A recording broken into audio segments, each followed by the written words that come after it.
adult audience. Loveline may contain sexually oriented content. Listener discretion is advised. Loveline with Adam Carolla and Dr. Drew. Hey, everybody, it's Loveline. I'm Adam. That's Dr. Drew. Phone number 1-800-LOVE-191. Dr. Drew, board-certified physician, addiction medicine specialist. Drewski? Yes, sir. Yeah. That's what I'm talking about. Oh, yeah. What? First off, I'll tell you, remember I was in here. I had my hernia surgery on Wednesday. I was in here Thursday like I was Superman. Yeah. Started creeping up on me. Oh, really? Yeah, I think I overdid it a little bit over the weekend. Oh, really? What happened? It just I think I got I think I have a cross between my period and AIDS. I would call it PAIDS. What like what are the symptoms of PAIDS? Joints hurt, night sweats. Just coming off the Vicodin you've been taking. Just that's Vicodin withdrawal. Vicodin withdrawal. Just sweating and getting up in the middle of the night and pacing around, So that's Vicodin withdrawal. Yeah, but I don't even like Vicodin. Yeah, but you managed to take about 30 pills in the first day and a half. It's this one is 28 pills, 30 pills. 28 or 29 pills. Hey, babe, I had to knock the pain down. Hey, aren't you on TV right now? Yeah, I might be on TV right now. Yeah. I hosted a show, this 2-hour special for ABC called the Great Domestic Something Showdown, whatever. I watched the early feed of it, and it was good. I actually enjoyed it. I watched a couple minutes in that room over there, and I thought to myself, again, Adam is too good for his own good. You got some funny things, and people are going to think, I wonder who wrote that. When they slipped in those things. You know what I mean? Yeah, no, they cut every joke I said out. But you know what I mean? People are going to go, somebody handed it. Oh, yeah, they don't have writers. Yeah. But I was there filming the whole show. It's a 2-hour show. It's on ABC tonight. I guess like 9 o'clock to 11 o'clock. And at the end, they so here's what happens. I don't want to give away the ending, but here's my entire life, everybody. If you want to know my entire life, it's me having a conversation with executives and then fast forwarding 2 weeks to the horrible, embarrassing scenario that I predicted 2 weeks earlier that we could have all avoided had they listened to me. Yes. So, I've witnessed many of those. Witnessed many of them. I'm on the phone. And usually they go like, history, you're saying, gentlemen, history will be unkind to this. Yes. You watch. Yes, please listen to me. I'm saving you from yourself. Here's basically what happens. They're doing this thing. It's the Great Domestic Showdown. They're going to take 6 contestants. They're putting them through the ringer. They're going to plan weddings. They're going to decorate. They're going to build things from scratch. They're going to cook. They're going to do all this stuff. And at the end, we're going to crown the next Martha Stewart. And that person is going to get a potential book deal and a potential pitch meeting and a potential this and a relative that and a who knows this and an I don't know what. And I'm on the phone with the people 2 weeks before we do it, and I said, look, all this hypothetical crap doesn't mean squat in the middle of the country. We need to throw them the keys to a brand-new GMC Denali or Cadillac Escalade. Yeah. Look, they'll give it. Get on the phone with Cadillac. All we got to do is park it on the lawn behind me, and they'll give you one. They give these things away all the time. Evidently, Kimmel's been driving around for 2 years. Cadillac will just give you one of these things just so Ben Stein can be seen in it. Wow. You know what I mean? Ooh. It's crazy. Oh, yeah, true. One? I got one for a week. Oh. And I got like a Daihatsu Charade I'll get for one 4 days. 8 minutes. I got a Daihatsu Charade with 111,000 miles on it for the Labor Day weekend, and then they took it back. But Kimmel's had one of these Escalades for like for like a year now. Point is look, when you're a company like GM, the sticker of the thing is 52.5. That it doesn't. They'll throw the keys to anybody. They don't care. And if you put it in the background, one of their commercial. What's a commercial? Yeah, So I said to the people who are producing the show, look, get on the phone with GM. Get one of these things. We'll do all the same stuff. You have the appearance on Good Morning America, you have potential book deal, the pitch meeting, the blah, blah, blah. But I'll hand the guy the keys to the Escalade, and we can see him, get behind the wheel. It'll be something tangible. Absolutely. People will sink their teeth into. Everyone's just got to tune in just to watch the end of the show when I'm handing. Fast forward now to that. Now, that by the way, They lap it up with a fork and spoon when I'm doing it. Hey, Carolla, you're right. No, that's smart. No, it's got to be tangible. No, something middle. No, yeah, you're right. The middle of the country doesn't know from pitch meetings. Book deals. They want something they can sink their teeth into. Yeah, it's a smart idea. Fast forward to the end of the show tonight, you will see me handing the winner. I will not give it away who the winner is, but you will see me handing the person a $69 Ryobi drill that has been spray painted silver, mounted on a piece of plywood. And looking like the gag gift at somebody's barbecue. Nice. You know what I mean? Like, this one's going out to Phil McManus.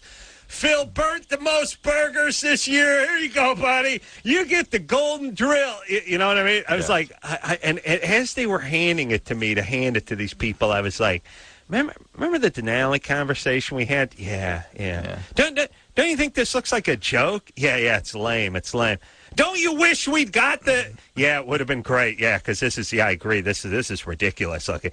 And then I'm saying, well, what am I supposed to do with this? Am I supposed to make a joke out of it? Like, here you go. Here, it's like, you won, so you get a piece of crap that's been spray-painted silver. Joke's on you. Yeah, why don't we take a Coke can and stick some elbow macaroni to it and put some yarn around it and use it as a pencil holder? Like, oh, really? This is it?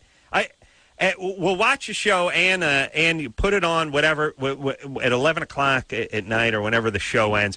You're gonna see the $69 Ryobi drill. By the way, not a Porter Cable, not a Milwaukee, not a Makita. Not a Makita drill. Nothing solid. Ryobi drill. Yeah. Bad Jap junk, as we like to call it in the trades. Spray painted silver, mounted to a piece of CDX ply. Not a Makita. Huh. Looking like just like.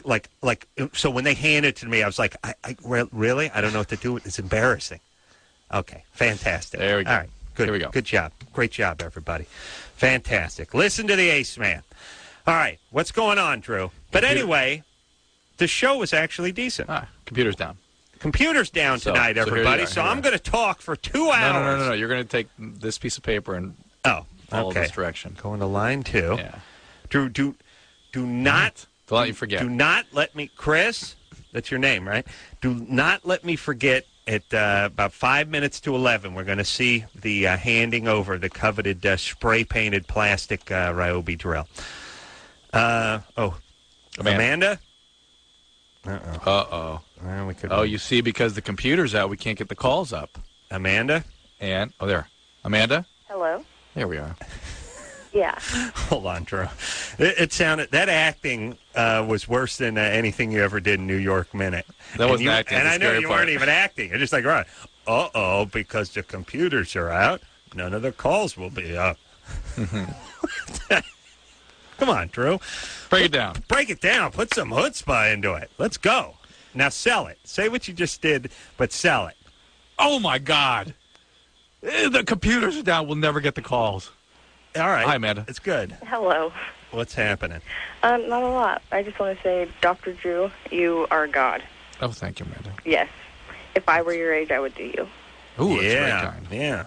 Well, but anyways, I have a question. I was with this guy for... Yeah, Amanda's 18, by the way. Yeah, it's good to hear she's healthy enough to know that it's not okay for an 18-year-old to be like 45. And one night I was, like, really, really drunk, and he, like, forced himself into my butt, I guess. Mm-hmm. And now, just his penis or his entire being? Just his penis. Okay. And his soul might have entered first. All right. I've been bleeding ever since. This happened about a week ago. Yeah, boy. Mm-hmm. Are you able to have bowel movements, that kind of thing? Yeah, it's really, really painful. Painful, all right. Mm-hmm. Is there a reason you didn't pursue rape charges against this guy? Because I love him too much. Ooh. That is, it was a guy you just met. No, I've been dating him for like 3 months. I see. 3 months. I see. And do you consider yourself as a rape victim?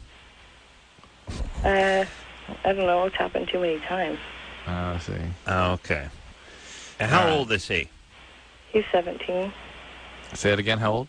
17. 17. 17. By the way, at 17, you know what I mean? Going for the side. Boozing him up, going for the big A. But not, Now that she's a abuse survivor, how old were you when you were first abused? I was 9. 9. Okay. All right. Okay. Well, how about a little therapy or a little bit of counseling? Have you had any treatment? I've been seeing a counselor for about 12 weeks now. Okay. Well, you also, man, who knows what this guy's up to. But you need to get looked at for this rectal problem. Okay. This uncontrolled bleeding can get quite serious. People can bleed to death from problems. You can't put your finger on it and make it stop kind of thing, Okay. Yeah. So warm baths, Anusol cream, those are things that will help cool things down. But really, you've got to see a doctor about this. Okay. And you may need some STD screening because, any guy that's, as you say, going for the big A right up front at 17 may have exposed himself to other things along the way. Yeah. All right. I am unable to put the callers on hold, evidently. So Anderson, who may be out of town. I think it's Ken. Ken, you hanging tonight? So yeah. So Ken, you're gonna pick him up and put him on hold for us. Yeah. Here's how you know when to put them on hold. Let them get about 3 syllables into whatever it is they're saying, and then pop them on hold. That'll launch me into some sort of tirade. And by the way, Drew. Yeah. I don't know if this is normal or not, but I was examining my junk over the weekend. It's purple. Purple, yeah, good times.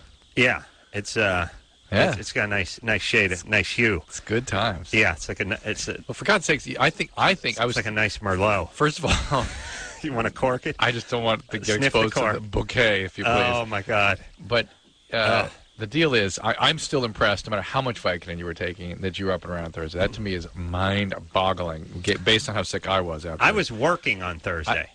Whatever. I was on a ladder. I was on a ladder Thursday. Can't even process it. But assuming it's lots of Vicodin. No, it's not lots of Vicodin. Whatever. I can't even process it. It's like too much. No, let me. But thank you. Thanks for the compliment. And yes, and you'll be glad to know that I felt like fried hell the last couple of days. Well, you're detoxing. But I got my surgery like 5 in the afternoon or 4 or 5 in the afternoon on a Wednesday. Mm-hmm. Thursday morning, I was up on a ladder doing work for a full day. And I didn't take any Vicodin during the course of the day. I may have popped 1 or 2 over the course of like a 8-hour period.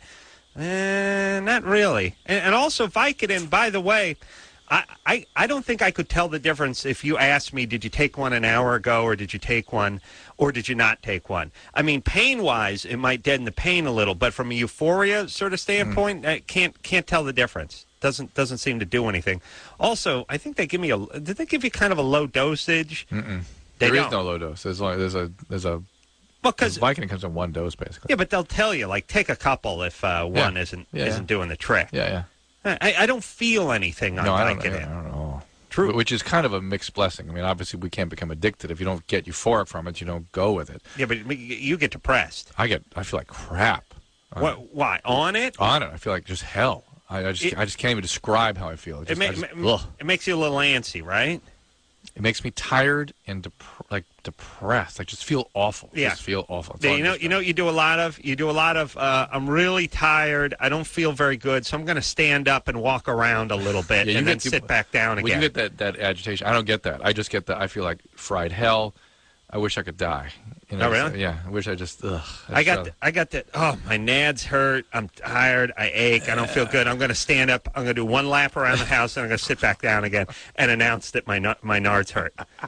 So sort of doing nothing, can't get anything done. Sort of, yeah. All right, let's talk to line 3. Cara. Oh, it's 5. I beg your pardon. 5. Cara. Yeah, don't bother pushing on that number, Adam. You're so used to pushing the. I gotta have control. Yeah. Cara? Oh, I see. We're telling Ken to go to Cara. Yes. All right, Ken. Punch up Cara on line 5. Cara? Hello? What's up? You're 15. Yeah. I've been good friends with this guy for a long time. And I'm technically not allowed to date, but we're boyfriend and girlfriend. And I was attacked a while ago, and I may have STDs. Wait. So, Wait, you have a boyfriend. How old is he? He just turned 18. 18-year-old boyfriend, you're 15. And you've been with him for how long? It's been pretty recent, so probably about 2 months. A month? Yeah. And he's the one that attacked you? No, somebody else did. Somebody else attacked you. Who attacked you? I don't really know him. Where did this happen? Around time. At a party or something? It was a youth group activity Youth group activity. at a rec center.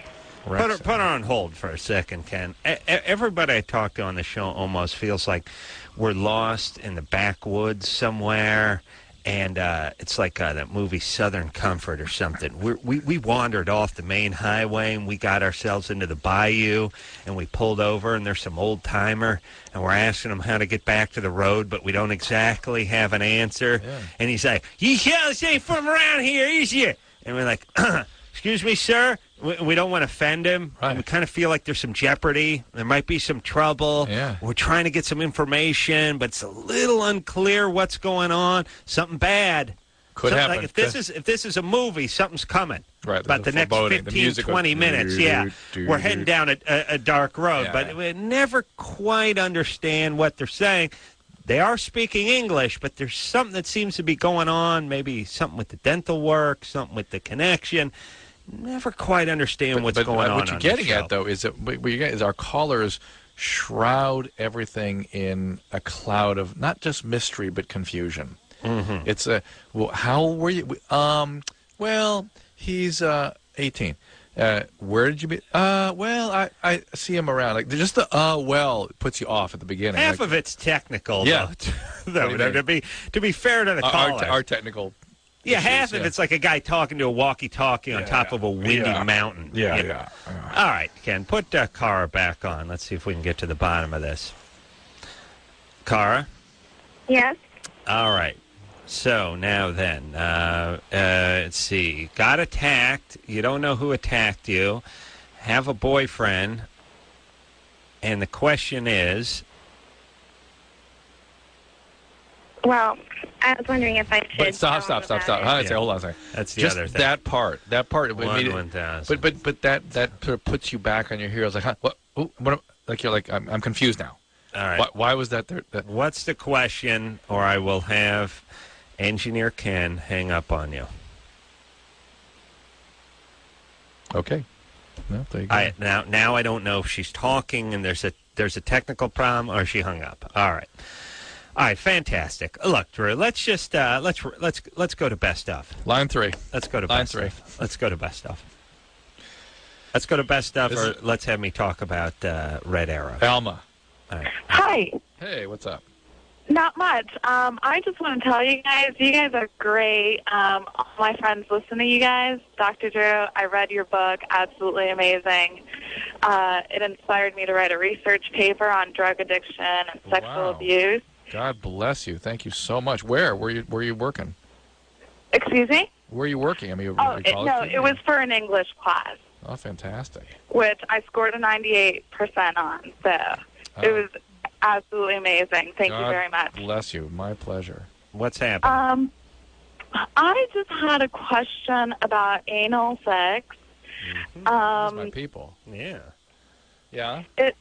I've done it a few times with my boyfriend, but one of our favorite positions to be in is me bending over, and sometimes we do get rough.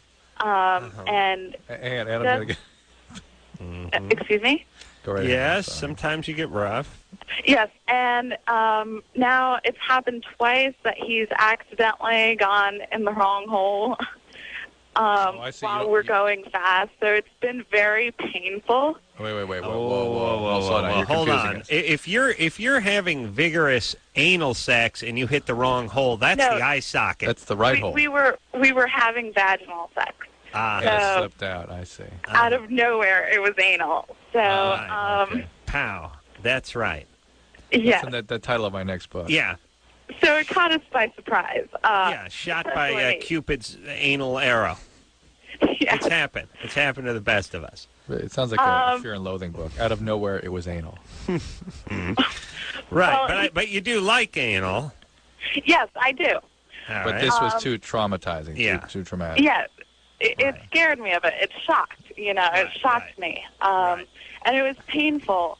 Sure. But the second time, there was bleeding involved. Whoa. Second time?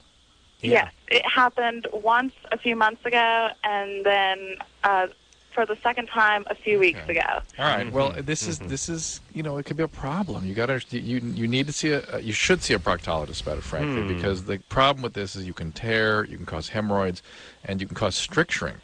After the tears occur, the anal canal kind of narrow down and stricture, and you can end up with all kinds of yucky problems. Does he have a short penis? No, he's a good 5.5, 6. That's not a good. It's There's no such thing as a good 5.5. There's an okay 5.5. It's no good. It's good and bad. There's bad, and then there's okay. All right, yeah. See this is what happens. There's not enough. The piston doesn't have enough throw in it. Primary target. That's right. So it comes out all the way too easily. Right, and the problem is, put her on hold. The piston doesn't have enough throw. Yeah, here's the thing. When you watch porn, if you watch enough porn, that's the whole thing. I mean, the guy's pulling the penis out of there, and it's like the clown pulling the handkerchief out of the sleeve. It just keeps coming and coming. It's like, where's the end of it? Just keeps going. She's across the room. He's down the street. He's got into his car. He's driven away. Penis just keeps. It's novelty. Yes, you understand? Right. But so you get into that. But if you don't have enough junk to pull that off, and you try to pull that maneuver off, and you go, well, I want to look at some penis here as I'm having sex. Pow! It pops out. So he needs to keep the pelvi together, as it were. He needs to be realistic. He needs to realize his own limitations. So you think from an anatomical standpoint? This is him sort of expressing his deficiencies. He's gonna show her. No, it's him. You know what it is? It's you trying to dunk a basketball when you can't touch the rim, and because you've seen enough NBA games on TV, now you got a clean shot at the rim. Instead of laying it up, you're going for the jam. It's not going to work. You're going to pin it against the backboard and land on your ass. Yeah. That's what that is. You've been watching too much TV. Right. Know your own limitations sexually. Right. It was a bitter pill to swallow for the ace man. Oh, really? I'm Very sorry. bitter. Ooh, that's tough. It was actually more salty than bitter. Yeah. That's tough. Sort of bleachy, salty it tasted like. Yeah. But it was a bitter. It was a pill. But it was a learning. It was a pill. It was a learning experience. You, all right. You overcame it. Yes, I did. That's it. So you don't have enough junk to pull that off. Like you don't have the hops to dunk the basketball. Right. Yeah. If you don't, start working on your outside shot. That's what this guy needs to do. Stop worrying about trying to jam the ball. Right. Okay. Alma, thanks for the kind words, and get in to see a proctologist, a gastroenterologist, because these things can become chronic and problematic. And the bleeding, as we talked to previous callers, can be dangerous. All right. We will take ourselves a little break. We'll be right back after this. Hey, everybody. It's Loveline. I'm Adam. That's Dr. Drew. Phone number 1-800-LOVE-191. All right. A lot of running around this weekend. We'll talk about that in a second. The computer is down tonight, and for that reason, we have engineer Ken, who's filling in for engineer Anderson, running things back from the home base over there at Westwood 2, or as I like to call it, the basically mahogany dump. It's just is that mahogany? No, it's it's rough. Hold on. Who are you talking to, Chris? K-Rock engineer? All right, quiet down. Doesn't a K-Rock engineer who knows we're on the air. All right, quiet down. Climb under the desk, would you? Turn your back at least, would you? Would you turn your mouth away from my microphone? Jesus Christ. Kid wants to be on the air. Yeah, that's how badly he wants to be on the air. He wants to be overheard talking on the telephone behind us. All right, so engineer Chris, hard at work, trying to figure out what the problem is. Meanwhile... part of the problem is they had some weird baldness show going in our studio before this. Oh, is that what it is? And went to like 5 minutes before the top of the hour, and then pow, we march in here and try to get our show going. Mm-hmm. Impossible. Uh-huh. All right. Yeah. Oh, and by the way, that's Roughs On, like Cedar, T&G. That was the other place we're at. I hated that dump. I still wish someone would have the huevos to burn that place down to the ground. All right, let's hop back to the phones. Producer Ann is getting the calls, and we'll just go through them in order. So we go to line, where are we starting? Line 2 with Mary Ann. Mary Ann? Hi. Hey. Hi. What's happening? You're 27. Yeah. What's I just wanted to, I saw you on TV tonight, and I wanted to call and say you looked great. Yeah, you Thanks. sucked, but you look great. Thanks. As long as I look good. You looked good. You looked nervous, though, like you didn't want to be on there or something, or you were out of your element. That's not nervous. That's him just not wanting to be there. You look nervous. What I got. I didn't think I saw you didn't look nervous. No, people say that. Like your heart barely beats. You don't get nervous about anything. No, I know. I do, and I know I'm sounding defensive rather than nervous. But my mom will say that sometimes, or people will say that. They'll go, "You look nervous," and it's more like I would be nervous if I was doing that. So you must be nervous. Maybe it's the head sweating thing that they. My head sweats. Yeah. No, we had that fixed. But That's right. I had that fixed. But not when you were filming that thing. I look nervous, but I look good, right? Yes, you look good. All right, but I look nervous. Well, you just kind of looked like you didn't really want to be there. I wouldn't say nervous so much. That's accurate. That's accurate. Yeah. Probably it. That's Yeah. true. Probably it. Yeah. Okay. Oh, and I love you, Dr. Drew, too. You are awesome, too. Who's screaming in the background? Oh, that's my little sister. All right. Did you enjoy the show though? Yeah, it was fun. Okay. All right. Hang up on her now, please. Yeah. Line 6. We got Valerie. Right, 16. the people. What kind of? All right. I look good. You look nervous. Can people hand out a complete compliment, or is there no such thing anymore? You know, like well, when they remember, go like. there's a little piece of this also. Is that first of all, people claim you for themselves, radio. Yeah. You know what I mean, and then there's a relationship there that they feel very comfortable. Just like if you walked into their living room and went, "Yeah, you look good," like your mom. Yeah, look. Here's all I'm saying. Look, you don't have to call me and tell me I was great on a show. Don't call. That's all I'm saying. Yeah. Well, but she felt that she was giving you a compliment. Thought I looked good. Yeah, that's nice. Seemed nervous. Yeah, nervous. Drew, have you ever seen me seem nervous on a show? I told you what I thought about the show. I thought you came up with some amazing quips, and I thought to myself, "Oh, Jesus!" And the way they cut it, I imagine people going, "Oh, well, somebody handed him that." Oh, well, thank you, Drew. But have you ever seen me seem nervous on a show? Adam, your effing heart doesn't beat. I know. You don't have a pulse. I'm waiting to die. You do not. I've only seen you get angry on a television show. Thank you. Oh, angry when the guests don't show up. Angry when there's misspellings on the names. Angry when they give you the wrong network and the wrong time of the TV show we're promoting. Well, they used to do that a lot when we did MTV. Yeah. Angry when they don't listen to your predictions about the future. Yes. And even that's not even that angry. Coming up, we're going to see me. Yeah. We're going to watch me hand the coveted spray-painted silver Ryobi drill mounted on the piece of plywood. Absolutely. That's coming up. All right. Where are we going now, Line Drew? 6. Valerie. Valerie? Yes. What's up? Hello. Hi. I just recently had sex with my boyfriend on Friday, and it was unprotected. And I was wondering if it's too late to get the morning after pill. Friday, it's now Sunday. Absolutely, you're right in there. Please go immediately. Go. The sooner you get it, the better. You have certainly up to 72 hours, but boy, if you can get in there under 48, you're much better off. And actually, there's some evidence that you can take it up to 5 days after a sexual encounter, that some of that sperm may hang around for a few extra don't days. tell them that, Drew. But forget that. The important is the sooner the better. 24 hours has the highest effectiveness, 48 than 72. It sort of steps down from about 90% to 80% to 70% overall. Go get it. 1-800-NOT-TOO-LATE is a phone number you can call to get a referral in your area. You're calling from California, you can get it without a prescription in most places. Yeah. And what's the difference between without a prescription and just walking in and getting it off the street?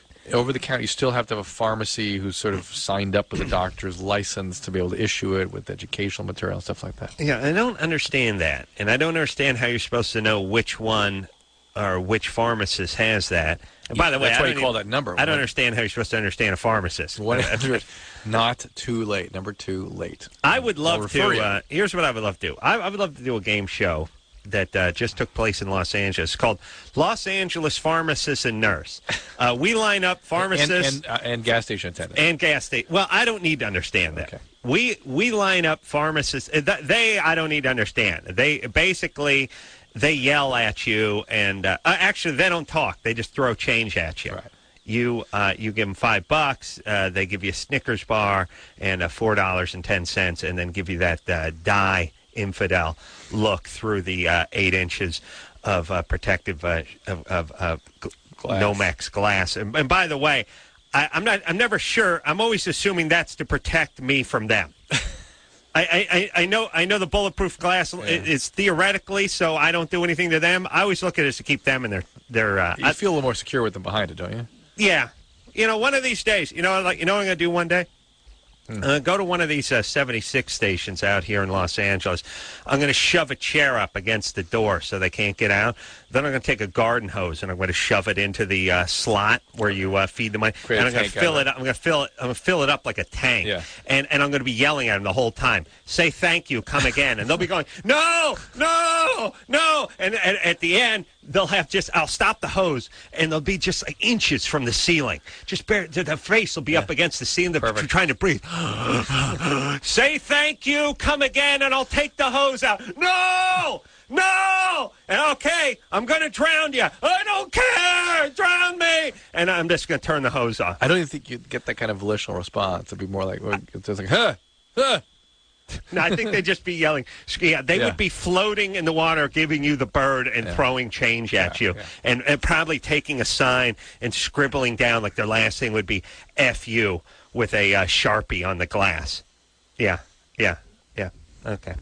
That's if you want to stop by a gas station here in Los Angeles, that's the kind of service you can expect. Hey, I'll just never forget the time in Wisconsin. Want to borrow gas can? Oh, Want borrow gas can? Yeah, sure. Hey, let's. Hey, you want to use the bathroom or borrow the gas can? Which is it? What do you want to do? Oh, you want some Both directions? Equally comedic. Want some directions? Yeah. Oh, yeah. Yeah. Have fun. No, I just never forget the time in Wisconsin we got out and we asked for a bathroom and we had a conversation with two people. We were like, huh. Yeah. Let me just say this. I've said it many times. A lot of you people living around the country think, I want to move out to Los Angeles. The weather's great. They got the beaches. They got the mountains. They got the beautiful people. That's true. We do have all that. And a lot of you folks calling from the Midwest, you're living in Wisconsin, Michigan, wherever you're living, you don't get all that. I'll tell you one thing you do get. You get people at gas stations that say thanks and don't yell at you. You get human relations. You get actual human beings that actually have contact. Actually, they say stuff like, Drew and I were in Wisconsin. We stopped at a Circle K to use the bathroom, and there was a chick behind the counter who said, "Yes, go right on back. Go ahead and use that. Just clean it out just a few hours ago. Yeah, I hope it's good for you. It's all freshened up for you. Go ahead. Here you go. No, cannot have. So I want to use a gas can. No! I'll leave you the pot. No! How about if I leave you this attaché case with unmarked dollars? There's $20,000 unmarked tens in here. No! I'm going to use the bathroom. No! Yeah. You can't. By the way, it's not only can you not use stuff, it's sort of it's quasi-verbally abusive if you go to a gas station in the greater Los Angeles area. It's scary. Yeah, don't ask anybody anything behind the counter. As a matter of fact, try not to establish eye contact. Just look down, and if you mutter, what I'll do is I'll slide the guy a note that says Snickers bar and Mr. Pibb. And then I'll tape a 5 to it, and then hopefully he'll, without any eye contact, he'll slide it. We'll usually, we'll work out a drop area where there's a hollowed-out tree in a park. He'll put the Mr. Pibb and the Snickers there. I'll stuff the 5. I'll tape it to the leg of a pigeon. It's perfect. Yeah, you can't talk to these a-holes. All right, thank you. Thank you very much. Let's see, line 5. This is... Yeah, line Gus. 5. All right, so please, people, if you want to come to L.A., come to L.A., be prepared to get yelled at by everyone who works at a gas station. And just about everywhere else. If you got to go, you'll be whizzing on yourself. Fill yourself a soda can in your car, take a dump on yourself, whatever you got to do. And if you run out of gas or you need any help or you need anything, you'll not get any help. You'll not anything. Nothing. Mm-hmm. And you'll probably get a parking ticket while you're taking a dump on yourself. Thank you. Okay, Gus. Gus? Yeah, I'm here. What's up? Adam, good to hear from you. All right, I got a question. This one's directed more towards Adam. I'm 18, and I was kind of hooking up with my 17-year-old girlfriend for the first time. And I went downstairs. I was fingering her, and I thought everything was going well, but it lasted about 20 minutes, and I don't think she really enjoyed it. So I was kind of just fishing around down there. Like, I didn't really know what I was doing, so I was just trying to, get all over, but I don't think it worked right. I was wondering, what am I supposed to do or what's going wrong here? I like the way he fished for a question because there wasn't one. When he So there's no 18-year-old guy named Gus, by the way. It doesn't exist. Gus is the name of the friendly guy who used to work at the gas station. The Texaco man. Yeah. Red-haired guy. Had a little nip every once in a while. Blue eyes. Want to know if he could top off the wiper fluid for you. No, cannot have! Instead of that guy got replaced, the guy yells at you through the speaker. Yeah, that's the guy. All right. I don't know. Is Gus gone? Gus, you there? No, I'm still here. All right. Is your name really Gus? Yes, it is. That's what my parents named me. This is my first girlfriend, too, so I hope my name doesn't have anything to do with it. But, that's not a big deal to me. All right. Put young Gus on hold, and I'll tell you what we'll do. And Drew, feel free to jump in. As far as the ladies go and fishing around down there, whether it's a bogus question or not, there's still plenty of guys who need this advice. All right. Less is more. Would you agree with that, Drew? Less is plenty. Yeah. You know what I mean? Less is too much. There is the rare woman that with a guy, again, men should not think that a female works in any way like them. A guy, someone wraps their hands around them, something's going to come out. Right. A girl, a woman, you put your hand out, start fish around, it's only like, hey, what are you doing? Right. It's a nothing. Right. Occasionally, there are women that sort of are stimulated by that. Very occasionally, some will actually have an orgasm that way. Right. If a guy is very skilled. Right. But that ain't. Right. No. Here's what you don't. Here's what you don't want to. You don't want to do. You don't want to be like me when I'm at the gas station trying to get the pack of smokes in the Snickers bar and the change through the drawer that doesn't fully slide out, where you have to stuff your hand into the thing and then you're fishing around. You make that sort of half hook. Now you don't want to be fishing. You don't want to be. You don't want to be like a raccoon trying to get a trout out of a stream. No. You don't want that. Well, it's not even clear that inside is necessary or important at all. But a little that'll work sometimes. It's part of the sort of slow and rhythmic. Yeah. Very rhythmic and very consistent and gentle. Don't move all over the place. Gentle. Very often. Yeah. All right. I'm getting excited now, Drew. Yeah. All right. Let's take ourselves a little bit of a break here. What do you say, buddy? Yeah. We'll be right back after this.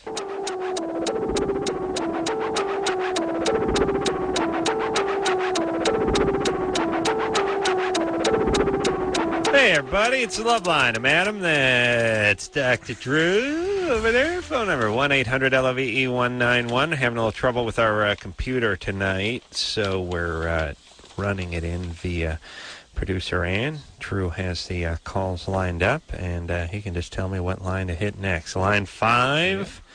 Speak to John, who's 18. John? Hello?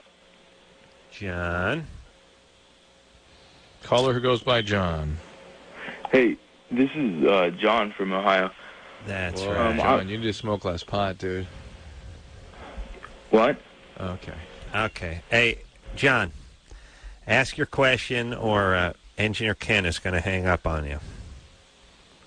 Yeah, this is John. I had a question. Do you think that women find it a turnoff if a guy's uncircumcised? American women can get a little freaked out about that. A little bit, yeah. Yeah. I'm not used to seeing that. And Drew, didn't you think by now that we're going to be used to seeing it? I really did, yeah. I'm surprised that we're still hearing those kinds of complaints coming through, but yeah. And it's not one of these things, too, like, let's look at it this way, Drew. Women call up all the time and they say, like, one of my breasts is bigger than the other, and I think guys are grossed out about it. And we always go, oh, listen, first off, they don't know, they don't care, whatever. They're drunk, it's fine. Yeah. When you're talking about this situation, though, I can almost honestly say, some chicks are a little freaky about it. We have talked to a handful of them. Again, though, be that as it may, women are so much more evolved than men. Even if they're freaked out, if they really like the guy, they'll put it aside. And the good news is it's not stamped on your forehead.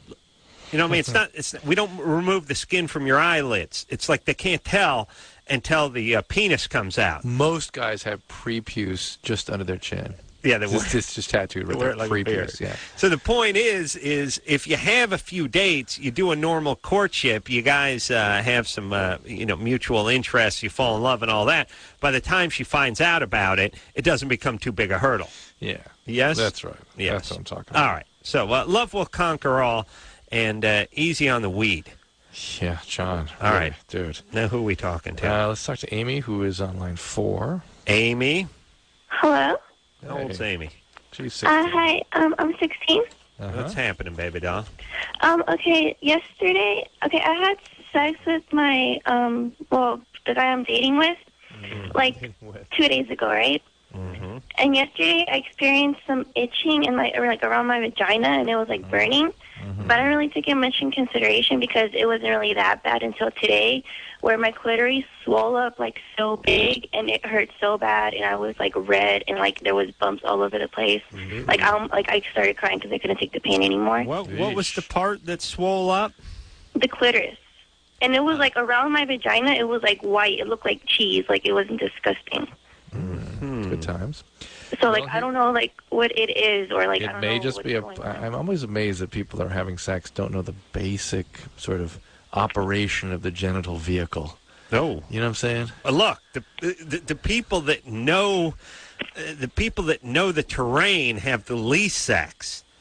Yeah, you're right. I'll give you an example. And please, we put the TV on so I could show Drew me handing the golden Ryobi drill. But stop looking at the TV, Drew, even though that's me on there right now looking dapper in my suit. Here's the deal. Nervous, though. Okay. You look nervous.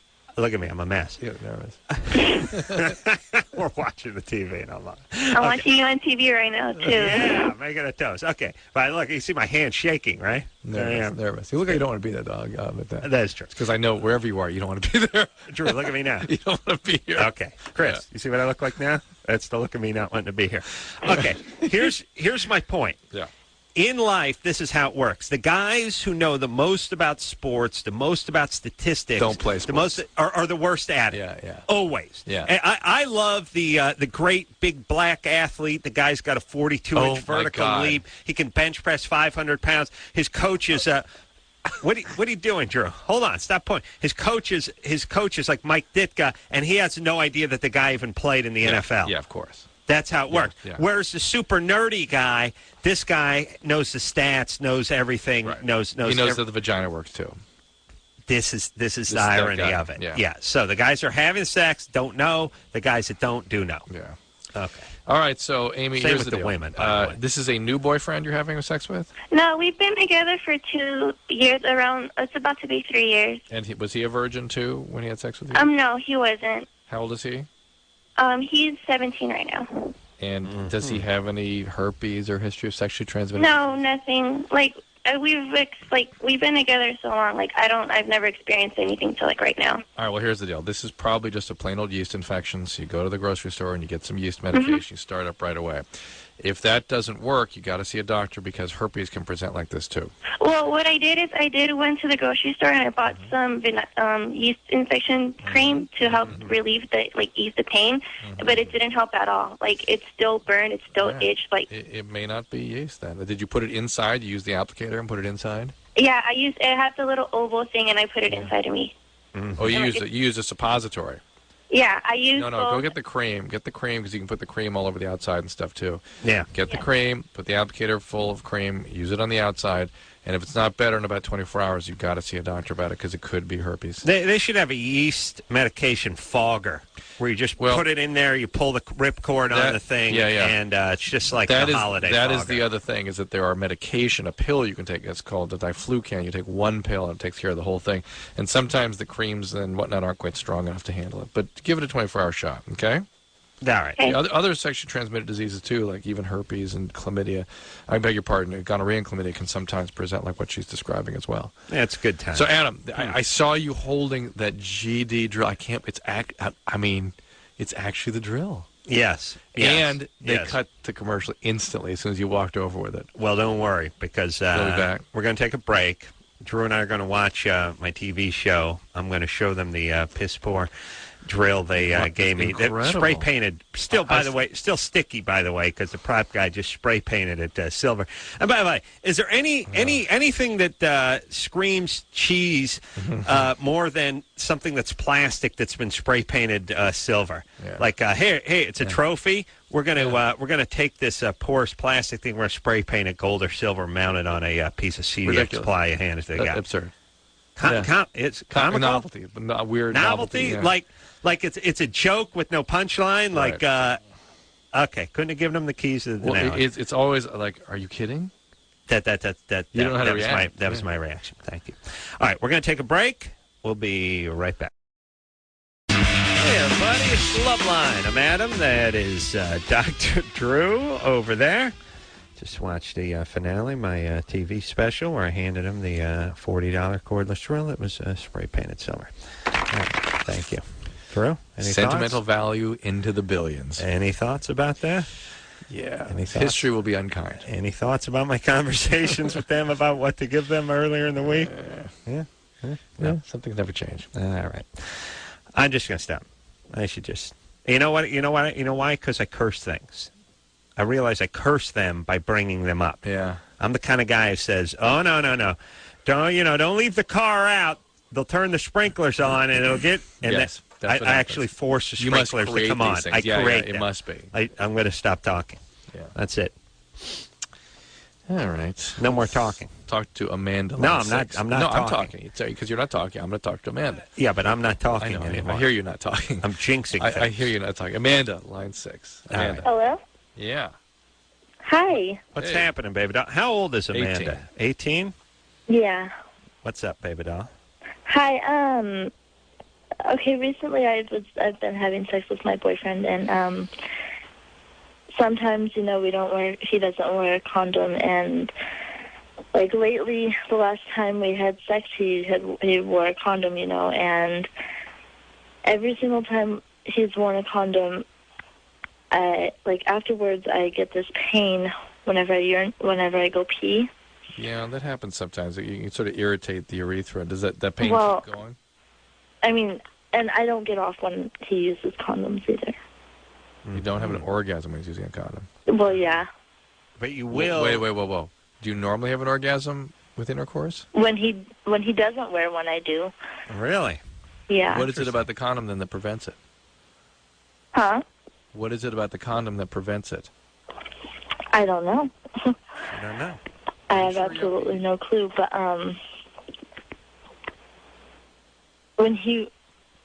I have this right now. I've got this pain whenever I pee. All right. Well, that's a urine infection. So if that keeps going after the first time or two you urinate after sex, that's a urine infection. Well, let me give you my theory. So, let me give you my theory. Yeah.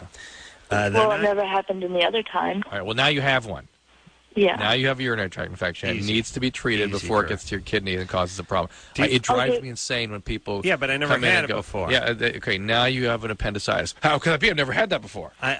Listen. You walk around with yeah. I just had to tell 1,000 retards when I had my hernia surgery, why now? Why now? It's like, I've had it for 10 years. Yeah, but why now? Why? I don't know. First off, let's examine what now is. Yeah. Now would have been now 6 months ago. If we were having this conversation 6 months ago, it would have been now. Why now? Six months from now would have been now. Yes. Every time, now. It's now. Oh, now is always now. And now Hold on, now. Now. Why now? Now it's now. That's why it's now. Yes. It's like, if you get in a car accident, it's like, why now? Well, if you get in a car accident 5 years from now, you'll say, why now? And if you got it in 1963, it would have been, why now? Yeah. It's always, you always have the conversation now, then, and now. It drives me insane. Medical problems, you never have them till you have them. Now you have one. Then you have them. Now, Amanda, now you have a urinary tract infection, and that needs to be treated before it gets into your kidneys and causes a real problem. I went to the store and I bought one of those urinary tract infection methods. I went and bought one. And what? I went and bought one of those things, with the oval thing, and you put it inside of you. No, hold on. No. Why then? No. Amanda, you have to see because it happens then, too.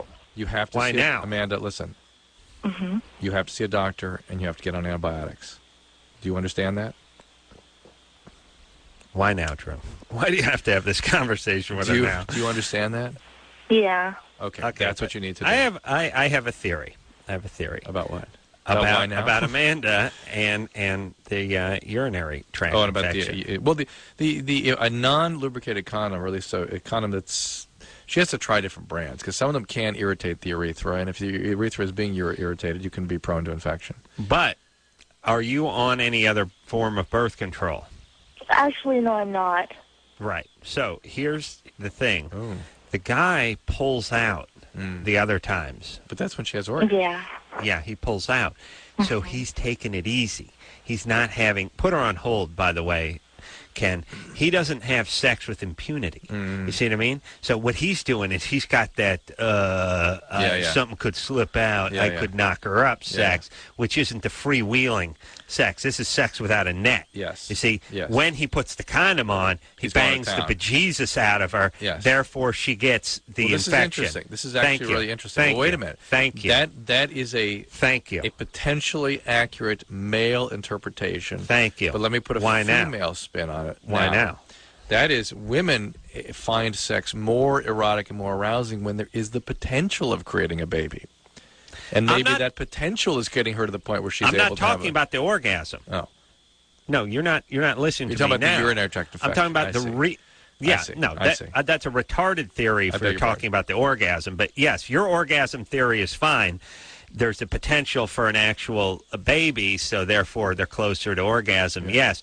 I'm saying the guy bangs away with impunity because he can't, because he doesn't have to worry about timing. So there's more trauma to the urethra. He's going at it. Push bacteria into the bladder and get the infection. Yes. Yeah. If you're just sort of, it's like riding a roller coaster with diarrhea. Otherwise, riding a roller coaster with diarrhea. I'm just saying. You can't enjoy it. You can't throw your hands up and start screaming. Yes, right. It's put the hands down, grab the lap bar, and hang on.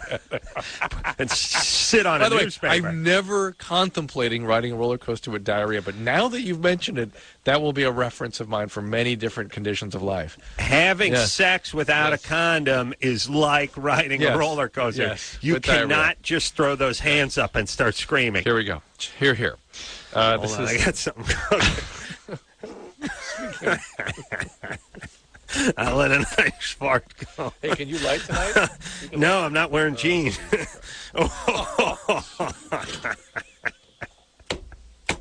Yeah. Yeah, it's a little medicine-y, too. Come on, I'm a sick man. Over here. Yeah. There we go. That's all right. I'm on the other side of the room now. Chris, watch. You watch. It's going to be bad. Hold on. It's gonna be bad. Let me enjoy my bounty. Okay. All right. Where are we, Drew? Come on, get we're back in hell. here. That's hey, where we why are. don't you act like a pro? Hey, break it down. Break it down and get back here. Get a hand in. No, that's all right. We're going to line 5. Line 5. Ken. Yeah, I held my breath. Went over there. It's Speak to Amy. 20 years old. Is it Maggie? Hello? Come on, don't make me laugh too hard. I got stitches in my groin. What's happening, Amy? Chris, come on. I had a question. Oh, come on. Hey, grow up. Come on, buddy. Go ahead, Amy. I'm sorry. I'm trying to help. Okay. The other day, I gave some guy head, and I usually swallow, and I did that, and after I swallowed, something else came out, and I don't know what that was. What do you mean something else came out? Where did you see this something else? I tasted it. Whoa. Wait a minute. After you swallowed, something else besides the nut, yes. Came out of him. Yes. I don't understand what you're talking about. There can be clear emissions for a long time afterwards, like for 10 or 15 minutes sometimes. Well, that's never happened to me before. I didn't know. It was a little different. Some guys just have a little leftover. Yeah. Well, what was just a little clear, sappy stuff, right? Yeah. Right? Yeah, it was just clear, tasting a little different. All right. Get rid of her. What? Come on, genius. What do you think? Just a little drippy oozy come out of there. The room is recovered nicely. Thank you. Yeah, it's good. Yeah, my let me tell you about my gas. Please. My gas is like a boxer that has a quick cross, but not a heavy one. I beg your pardon. I remember times in that old studio when I swear it had bound to the wall. There would be linen walls here. I remember I had to go out in the hall for like a half an hour. Yeah. There was some disgusting vomiting experiences. Maybe you're right. Well, it's changed. Which is, I'll get tonight it's a quick-handed. I'll get you with a flash knockdown. I'll sting you.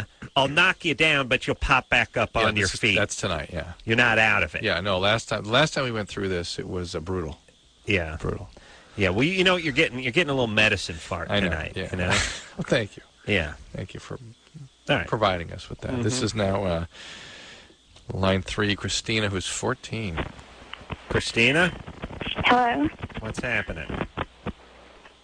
There you go. What's up?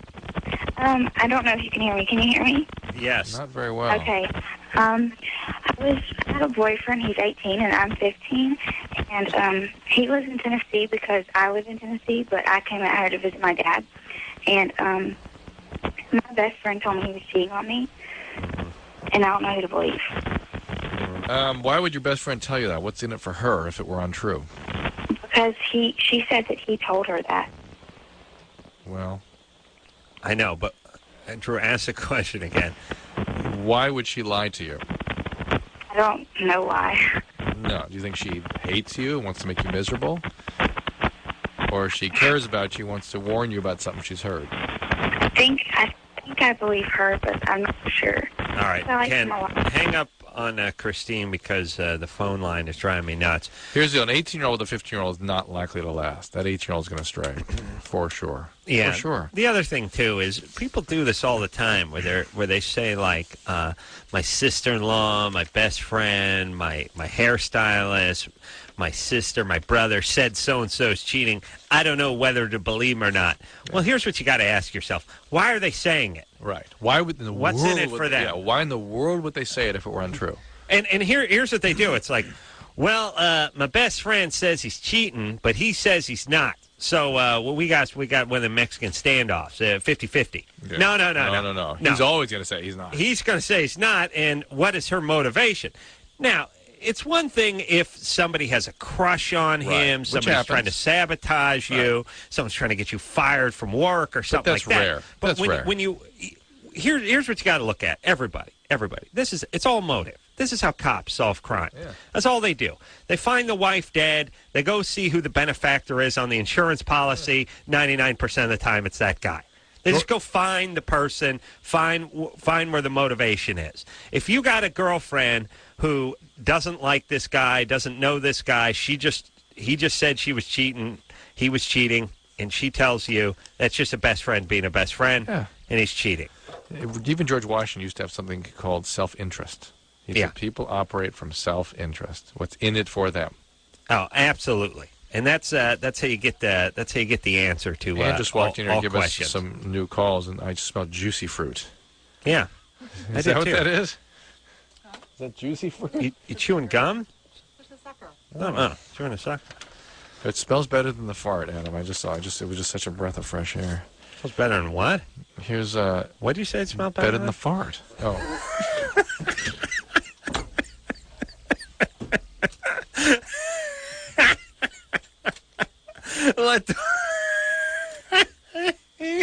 Let the fart fly right when he said oh boy. Oh, I tell you what. Drew, come on, buddy.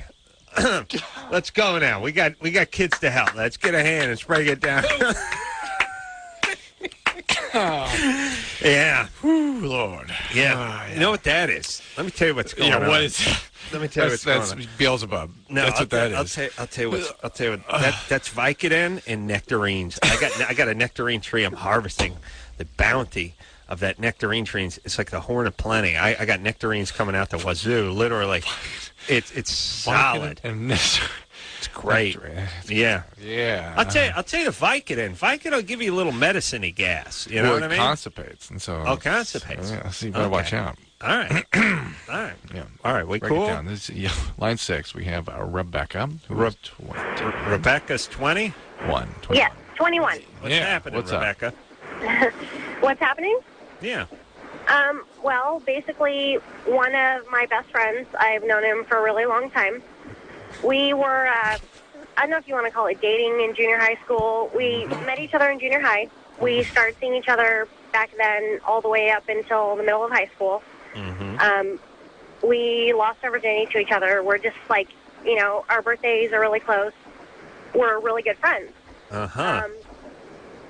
This past year, I moved home and started hanging out with him again. We both had long-distance relationships. I had a boyfriend in Ohio, and his girlfriend's in Arizona. And after a little while of hanging out, we started sleeping together. While I had broken up with my boyfriend, but he is still with his girlfriend currently. Why? And this has been going on for a couple months. Why is he still with his girlfriend? Why is he with his girlfriend? Yeah. I don't know. All right. I don't know. Are he you in says love that with- she's a really cool chick. She's, the kind of girl that he likes, down for whatever, just a lot of fun and whatnot. We have here's sort of the interpretation. You're sort of the good enough for now girl, and she's the one he really likes. Sort of like the other woman when she's not around. No. You're not even the other woman. You're just sort of good for now. All and right. he's making it clear to you that she's the one. Right. And that's that. Guys don't come around from that kind of thing very easily. I don't know. Like, it's really hard for me. Like, he will hang out with my family, sit down and have dinner. Like, I have him over all the time. No. Adam. Not much. Rebecca's in trouble here. More than anything, I just want to be friends with him, and No, you don't. No, you don't. Don't do that crap. Don't do that to yourself. Our birthdays are so close. One of my longest friends that I've ever had. I know, but you've spoiled that, unfortunately. You're in love with the guy. Yeah, that's over. It drives you nuts. Or if you may have a friendship later, but not now. Yeah, you're in love with the guy, and he could sort of take you or leave you, and that's a horrible pill to swallow.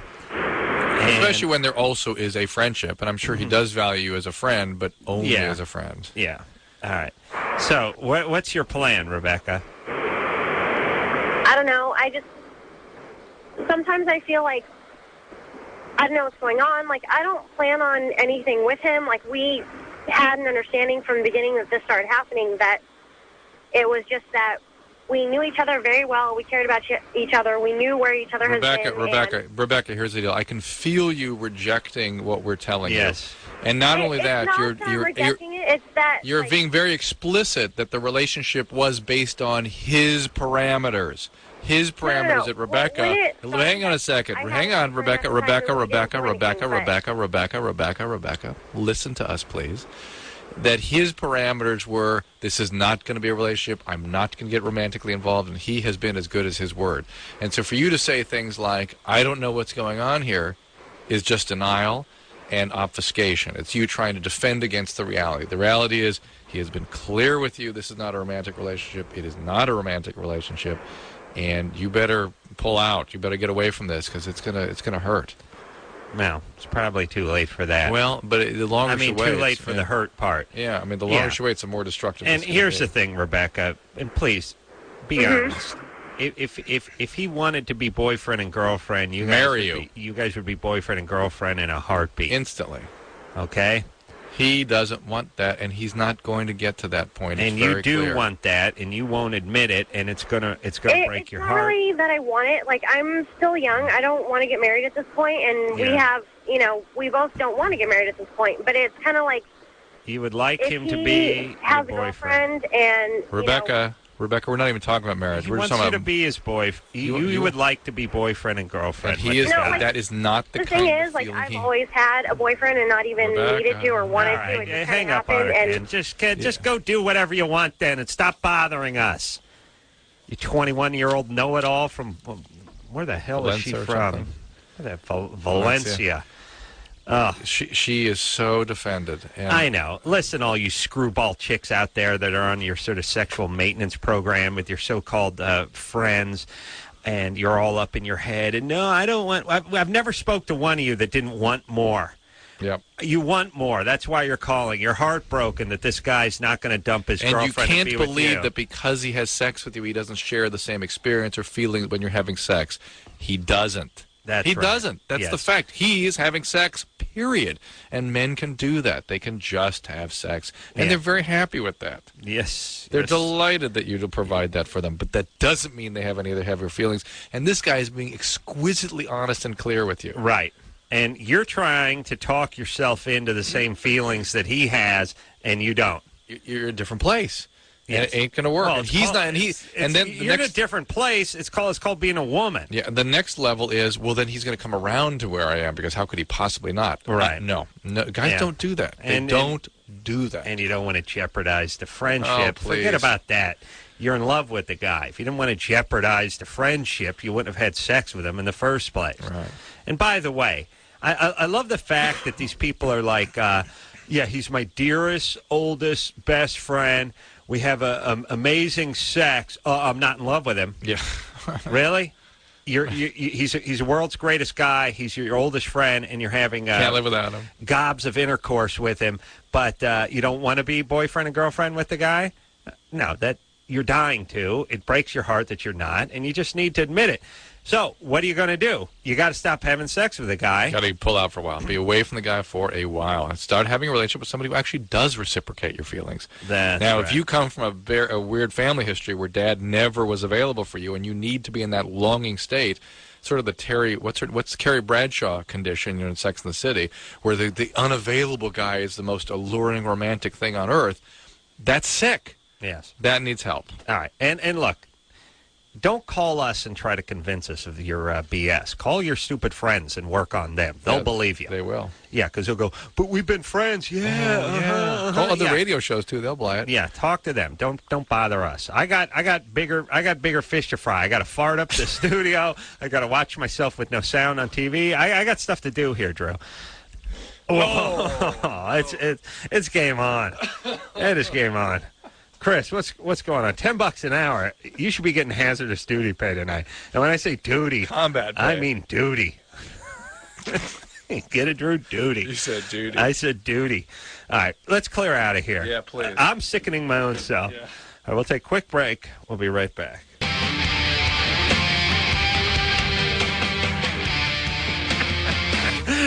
I got gas tonight. I don't know. I got to apologize to Chris and me. I got... What'd you have for dinner tonight? Yeah, tangerines and Vicodin. No, I had Vicodin and nectarines. Nectarines and I beg your pardon. Yeah, I had some cereal. I had pasta fazool from made by Quaker Oats called Gas and Dates. It's raisins, dates, and gas. Nice. Yeah, it's awesome. And I think that you can get them with cranberry pieces now. Oh, yeah. Well, that seems to be emerging. It's great. Cranberry pieces are coming back. All right, let's oh, my God. Let's focus on the show, Drew. Let's focus now. We got the computer fixed up now. I can tell you that right now. Yeah. All right. So I'm just going to move forward here. I've marked a call there for you. We got Heidi over here, wants to be a professional porn star. Go ahead. You talk to her if you want. Let's talk to her. Heidi? Hi. 23? Yes. What's happening? So I want to know, Dr. Drew, what's your opinion on women that want to become into pornography or exotic dancing? It's in every woman I've ever spoken to with that intention, there's a trauma history. And I'm sorry, I can't hear you very well. Are you there? Yeah, we're here. Every woman I've ever dealt with that has had that impulse, there's always a trauma history and an acting out sort of component to what they're doing. So, there you go. I've had trauma. Yeah, and that's what, these sort of extreme behaviors are called. So this wouldn't be a healthy way to act out then? No. Quite the contrary. It's a way of getting locked in and re-traumatizing yourself. What are you doing now? I'm a mom. Yeah, it'd be great for your kid, too, to have you in that industry. But be that as it may, it's amazing the way, once you've been traumatized, the impulse is what feels good, what you're sort of drawn to, is behavior that is merely a reenactment of the trauma. Those are the behaviors that look more appealing to you. Uh-huh. So, how do you? yeah. How do you break Hold away on a from second. something like that? Hold on a second. Okay. How old is your child? 2 and 3 2 children. 2 children. children. Yeah, isn't? Are you married? Yeah. And my husband, he's been really into pornography, and last year he noticed that I was into the girls more than the guys. Uh-huh. Why don't you do me a favor? Heidi.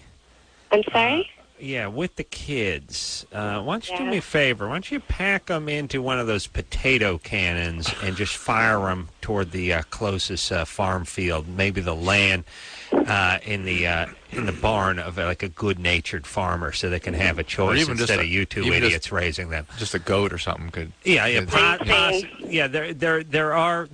livestock that has to have nurturing components to them, Drew. I think pigs are actually pretty good that way. They might raise the child as their own. Are you two retards thinking about crapping out another kid, or is screwing up the 2 you got enough? Okay. That's all I needed to hear from you, sweetie. Thanks. You don't need to rap on me. Please focus on your kids. I focus on myself, and I am an excellent mother.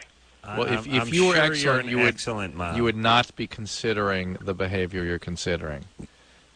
All right. But isn't it normal to have those kinds of feelings? Abnormal. No, if you want to put a word to it, abnormal would be a good way to describe it. Get some therapy and focus on your kids. And I don't trust your husband either. What's he do? Something with metal. Tow truck, perhaps? What's he do? Wood. Uh-oh. What's he do? I think he's cheating. What does he do? I think he's trying to lure women home. What does he do for a living? He's in construction. Uh-oh. That's trouble. That's trouble already. And a really pretty blonde said something to him off the balcony last week, and I got a really icky feeling. And I just think women really have those tuitions inside them. Yeah, but it was. I do feel like I've been pushed into that direction more than it's comfortable for me. All right. Well, listen. Then stay. So what should I do with him? Okay. Look. Tell him to knock it off. Okay. Hold on a second. Treat me like a human being. All right. Shut up. Okay. Here's the thing. Now I know you're an abusive. I like that. Well, when Adam starts becoming abusive. Well, first off, you're abused. So whoever you're with, you're going to decide that they're abusing you, whether they're abusing you or not. There's going to be trouble. He was abusive, though. He was what? He was abusive. Very jealous, very controlling. Yeah. Okay. Yeah. I rarely say this, but can you two find Jesus Christ? No. Once in a while, this sort of fantasy of the guy with the sandals in the sky can work out for people that are sort of on the edge. It's like it's either this or it's prison or the methadone clinic. You know what I'm saying? I don't know if I could go that way again because I had to be with church 3 days a week out of my childhood the whole time I was being abused. Okay. Wow. All right. So I kind of have issues with that. Okay. Well, Heidi, how about you, on behalf of your children, please try to create a stable home and environment for them. First off, contain these impulses to act out. You're very young. You're 23. There's a good chance you're going to have a couple more kids. Could you not do that? Are you using any form of birth control? Oh, I've been fixed. Oh, really? Yes. That's good. We're going to send you out a windbreaker. I'm not that. Yes, and try not to get into it with your husband, construction worker. Yeah, I really wanted to please him. No. He needs to be contained, too. No threesomes, no nothing like that. It's all bad. It's all reenactment of the trauma. Just because he's controlling and jealous doesn't mean he loves you. Because he's aggressive doesn't mean he's protective and can help you. That's all sort of the flip side of the same coin that you're dealing with. You freeze when you're threatened. Yeah. He becomes aggressive. Yeah. Serious problem. Get some help with all this. This is all very serious stuff. Yeah. There's no zero, by the way. I'm sure her kids are, they're going to grow up in a great environment. Oh, yeah. There's nothing we want to do about this as a society. Just people that were horribly abused, spitting out kids and then horribly abusing the kids. By the way, labeling themselves great mothers along the way. There's nothing. It's only laptop computer theft at the airport and secondhand smoke we can focus on. We do a fair amount of stuff that involves like prenatal care, telling, I don't know if the word's out yet, but you shouldn't be smoking or drinking when you. Have you heard about that as a doctor, Drew? No, I never heard of that. Good point. By the way, what would you rather? Your children be raised by these two yahoos in the one-bedroom dump that they're living in, or have mom smoke a couple of cigarettes and have a couple of pops while she was pregnant with the kid? Good point. Huh?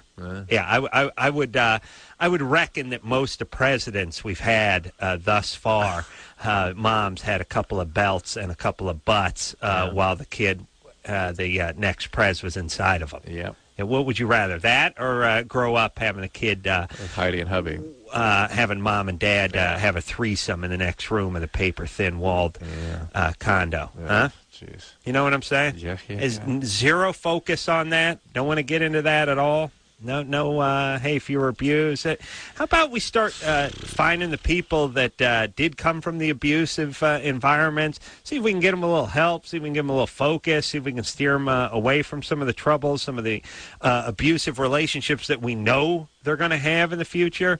So nothing, no resources. We couldn't save a few bucks if we worked that angle.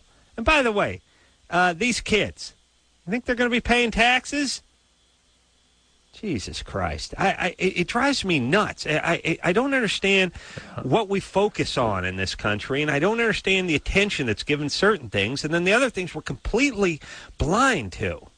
All right, Drew. That's all I get out of using. I'm just thinking, I wonder what the solution is on a mass scale. Maybe it is religion or something. But she was being goosed by, Father McFingerblast. I mean, those idiots never solved anything either. Yeah. Once in a while, I mean, here's what you do with religion. Once in a while, you got to take people that are just, these are just gangbangers that are going to stab people. You let them find Jesus Christ. You basically look, there's an imaginary guy with sandals. He's going to punish you if he watches you all the time. So he's like a parole officer with a beard and sandals. So if you do anything wrong, he's going to get you into trouble. So those people, they need the fantasy. Yeah. It's good for them. It's good for the idiots. All right. Let's talk to Christina, who's 24. Hi. What's happening? Oh, hi. Hey, hi, what's Dr. happening, Drew. Christina? Woo, hey. What's happening, baby doll? 24. Sorry, that's my buzz still. I have a little problem. I'm actually just driving back from Vegas, and last night, Saturday, we went to a club, and I ended up going to these two guys' rooms. Yeah. And we had sex. At the same time? I don't remember whether we used a condom or not. And I wanted to know, what were the chances of getting pregnant if I'm on my period? Well, like the ad says, the tampon stays in Vegas. What goes on? Oh, by the way, and I can't believe that Christina's driving to Vegas. Shouldn't she be on that bullet train they've been working on since I was in the 9th grade? All right, yeah. Hey, now. Putting the finishing touches on that baby, aren't they? Yes, of course. Adam. Yeah.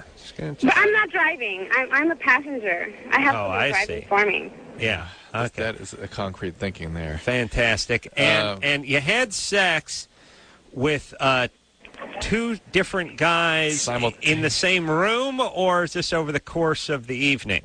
No. In the same room. We had a threesome. Oh, you had a threesome? Yes. Holy macaroni. Wow. Are you speechless?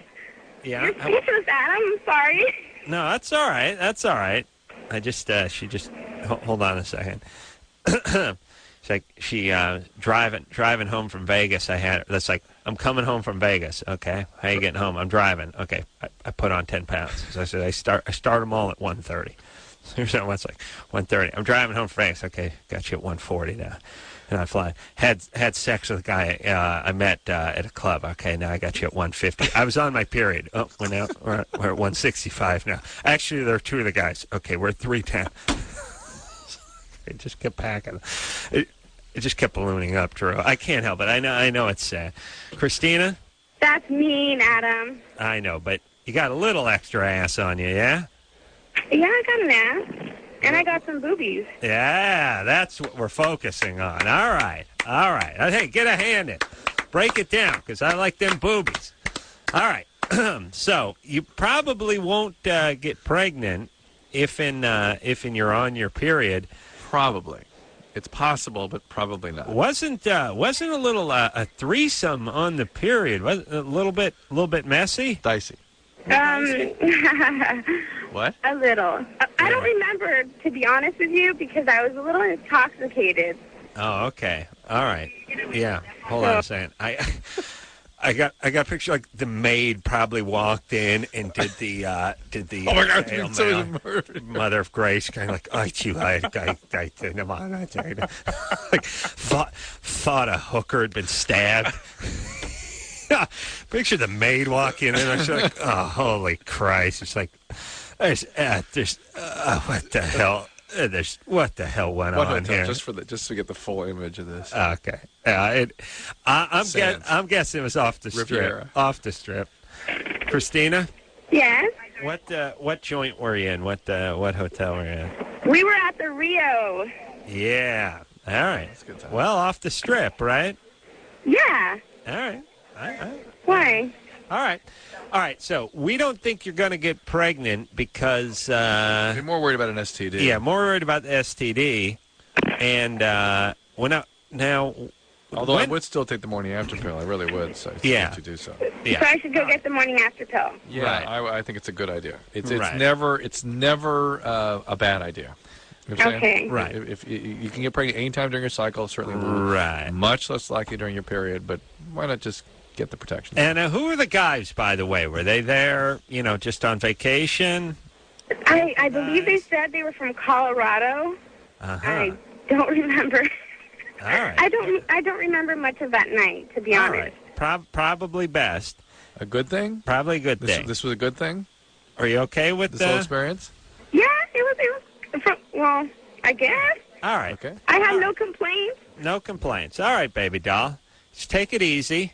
10 and 2 o'clock. Don't drive. Hey, when you drive through Baker, pull over at that Bun Boy, and grab me a burger, would you? Just one burger? It's the yeah. They've got that. They got the Bun Boy there. In-N-Out though at the state line. Okay. It's the biggest In-N-Out you've ever seen in your life. All right. They got the home of the world's biggest thermometer. Oh, that's right. It's a stick with numbers on it. With this little sign with lights on it. Yeah. It's really home of. And by the way, I don't think inanimate objects can have a home. Yeah. As otherwise, or it might be the birthplace. Otherwise, your home would be the home of your home. Wouldn't your home be the home of your home? Yeah. Like sure. Drew's home. My home's home. It's the home. It's the home of his home. It's my home's home. Yeah. It could be the place of the biggest thermometer, not the home of. Yeah. I don't like that home of. No. Yeah. And like I said, stick with numbers. That's not. Who are you kidding with that thermometer? Yeah. All right, oh, boy. That's a party, by the way, up there.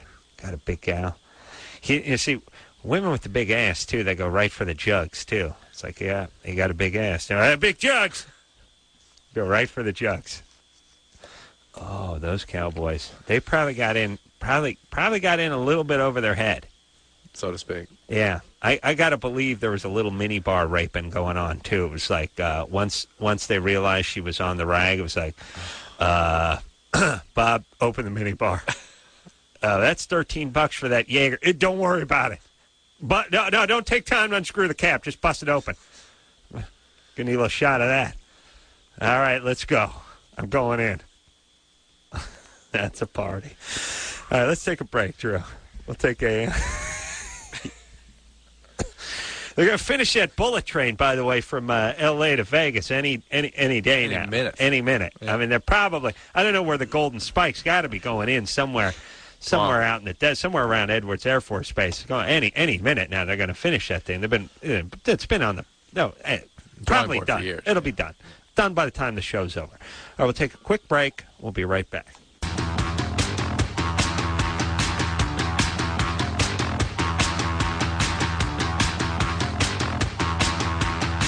Hey, everybody. Loveline. I'm Adam. That's Dr. Drew. Back to the phones we go. Got to help the kids, Drew. Yeah. You ready to rock? Mm-hmm. All right. Let's speak to Robin, who's 21. Hello. Robin.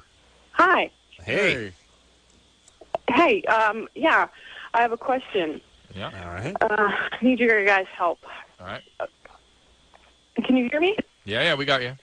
Okay, well, let's see. My boyfriend's much older than I am, and I've had more sexual experiences than he has. And it's like trying to get him to be more creative and want to be outside his bedroom. It's not working. Hold on, Drew fart. No, I did not. That's an Adam move there. Yeah. All right, so you're 21. He's 34. She's been around more, and she's interested in continuing to be more experimental. Well, I'm not sure exactly more, but just more liberating experiences than he has. Such as what? What are you looking for? Huh? What are you looking for? I'm looking to move outside of the bedroom. Have you told him that? Be a little more creative. He's a very intelligent and creative guy, but it just seems like, I mean, he's a great lover, but we want to kind of, I want to move outside of the bedroom. By the way, is there anything else in life where you say, he's a great fill in the blank, but? No. It just doesn't, the qualifier means it's not great. Well, the but is, I want it to be more exciting. It's getting a little predictable. Quiet down. That would but predictable. Quiet down, crazy. Oh, boy. Robin's a little nutty, by the way. Yeah. I put her on hold. So here's the thing. There's a few reasons why guys don't want to do this. Yes. Sometimes they don't want to do it because if a woman is more experienced than they are, it freaks them out a little bit, huh? And it's like they're showing off. It's like it's somehow it's threatening. Somehow you've said, if we're a couple, and you've said, oh, I've traveled the world 10 times over, and I've said, oh, I've never been outside of North Hollywood, and you said, well, let's go to Paris. I'd be like, no, I don't want to go there. It's sour grapes. I'm angry that I haven't been around. Yes, like you. It feels demeaning. It is somehow underscoring my inexperience. Right. There's that aspect of it. Fine. All right. Number two aspect is, look, we don't care. We want to get our rocks off. I don't want the neighbor watering the lawn and looking at me through the kitchen window. I want to focus and get my rocks off. And yet, though, a guy will kind of go, all right, whatever, wherever, if they have to. Number three, sometimes the chick feels a little nutty, and the guy feels like, I do this. Next thing you know, I'm going to have a mop handle in my ass. Like, this is slippery slope here. Yeah. Is there others? No. Well, there's one of them. I'm going to put a positive spin on it. Go ahead. Sometimes, guys get into their sort of sexual wheelhouse. Right. It's a certain position, a certain room, a certain feeling, a certain time, a certain everything. And that's it. That's right where they want to be. Right. And to take us out of that is like not only just a pain in the ass, it's not good. Yeah. We want to be right. And once you get that the hot fudge sundae with the cherry on top and everything, that's it. Right. It doesn't get boring. That's perfect. Right. And guys don't have that, I need more excitement, I need more variety. Right. The guys don't need that. Well, we need to hump someone else, but we don't need to do it in another part of the house. Not with the same person. We don't need another room. We need another vagina. Yeah, unfortunately, that's true. Robin? Yeah. Now, have you told him you'd like to move it outside of the bedroom? Have I told him? No. In a way, I'm sort of just not that assertive when it comes to... yeah. Well, because I like you said, I don't want him to feel. Yeah. Like why don't you bring it up, and I bet he'll go along with it, and it's no big deal. Yeah, guys generally like women to initiate stuff, as long as it's done not in a sort of excessively aggressive way. And as Drew brought up, guys get into their sort of comfort zone, and that's about it. And for some guys, it's even more than a comfort zone. It's just exactly what they want. It's a good thing, but it's exactly what they want. And you pull them out of that, it's like, oh, that's not really what I want, but okay. I'll tell you, I was just thinking about it. I wonder if guys have that more so than women genetically. Like, for instance, guys will have their restaurant, especially old guys. They'll eat at an Italian place. They'll eat there for 28 years. You know, it's just the same place every Sunday night. They'll have hangouts. Well, they'll just be. I don't think, women move around, which is a weird thing. Women don't have the restaurant. Yeah. They have places they enjoy. Yeah. Guys, especially when you start talking about back east, you start talking about old school or whatever, they just have their place. Yeah. That's what they eat. It's almost like a territorial kind of a quality to it. This is my thing. I'm king of my domain in this context. You don't find women who have the restaurant that they ate at for 30 years. They went with their husband to the restaurant their husband ate at for 30 years, possibly. But guys have their digs that way. Yeah. And you might tell them, oh, now listen, the lasagna across town's a better... Well, but a big not piece interested. Of that, yes, not interested, but a big piece of that is not just the inanimate stuff and the food. It's who's there, the interpersonal, and women need more diversity in their interpersonal lives. Right. So you can move them out the bedroom into the hall. You just tell them. We'll be back after this.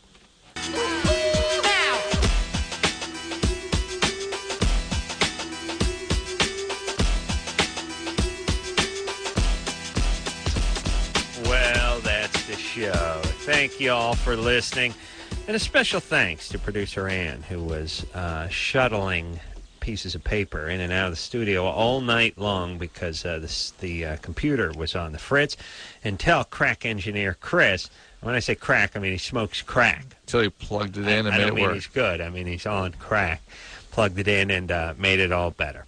So, until next time, this is Adam Carolla for Dr. Drew saying mahalo. This has been Loveline. The opinions expressed on the show are not necessarily those of the staff, management, sponsors, or this station. The producer for Loveline is Ann Ingold. Loveline is a presentation of Westwood One Entertainment.